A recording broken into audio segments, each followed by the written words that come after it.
Assalamualaikum warahmatullahi wabarakatuh, Arkadaşlar. Saya berada di distrik Beykoz, Istanbul, Turkiye.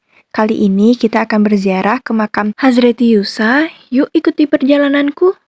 Hazreti adalah gelar yang ditambahkan pada nama orang-orang yang dianggap solih untuk tujuan penghormatan. Hazreti Yusa atau Nabi Yusa adalah penyebutan dalam bahasa Arab. Dalam bahasa Ibrani adalah Yehosua. Dan menurut Taurat, Huse. Sebelum pintu masuk, kita dapat melihat jajaran para penjual.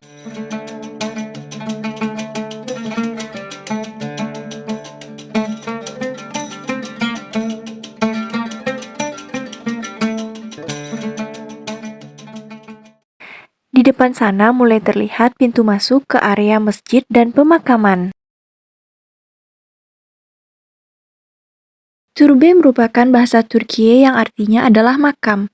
Makam ini terletak di sebuah bukit yang memberikan pemandangan yang sangat indah ke arah Bosporus. Pemandangan dari bagian samping masjid di mana kita bisa melihat laut hitam dan Marmara sekaligus. Menurut beberapa sumber, Hazreti Yusa adalah nabi yang dikenal dalam Al-Quran dan memiliki peran penting dalam sejarah umat manusia. Sebagian besar kisah tentang beliau datang dari tradisi lisan dan cerita sejarah. Hazreti Yusa adalah putra Nun, pemimpin suku Efraim. Suku Efraim adalah salah satu dari 12 suku Bani Israel yang berasal dari keturunan Efraim.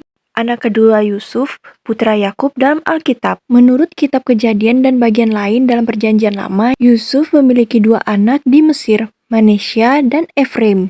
Dan keduanya diadopsi secara simbolis oleh Yakub sebagai bagian dari suku-suku Bani Israel. Hazreti Yusa atau Nabi Yusa awalnya menjadi murid Nabi Musa, kemudian menjadi pemimpin Bani Israel. Tidak diketahui secara pasti makam siapa yang berukuran panjang 17 meter dan lebar 4 meter ini.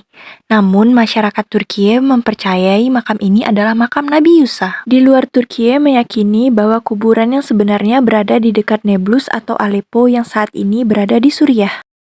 Kepercayaan masyarakat Turkiye ini terbentuk dengan menggabungkan kepercayaan lama.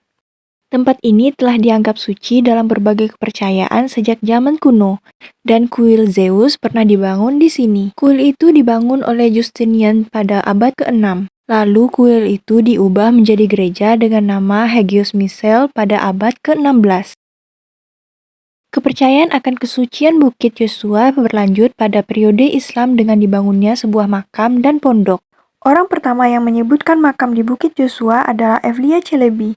Evliya Çelebi adalah seorang penjelajah, penulis, dan sejarawan terkenal di Kesultanan Utsmaniyah yang hidup pada abad ke-17. Ia lahir di Istanbul pada tahun 1611 dan wafat sekitar tahun 1682. Ada kisah lain, nama dari tempat ini berasal dari pewarna oker, Yusha, yang digunakan untuk mewarnai pembakaran domba dalam pengobatan herbal kuno. Pewarna oker atau ochre dalam bahasa Inggris adalah pigmen alami yang berasal dari tanah yang mengandung oksida besi memberikan warna khas mulai dari kuning, jingga, hingga merah kecoklatan. Karena tanah tempat pewarna diperoleh melimpah di wilayah Bosporus ini dan domba-domba di sini disebut Yusa. Tempat yang dimaksud disebut Bukit Yusa, dan nama ini berubah menjadi Yusha seiring berjalannya waktu. Masjid dan pondok yang terletak di Bukit Yusha dibangun oleh Wazir Agung Yirmi8 Celebizade Mehmet Said Pasha. Kemudian terjadi kebakaran dan direnovasi pada masa pemerintahan Sultan Abdulaziz. Ini merupakan bagian dari kompleks makam para ulama yang pernah bertugas di masjid ini. Makam di sini masih bertuliskan tulisan Arab yang mana tidak kita temukan pada makam-makam Turkiye di zaman sekarang.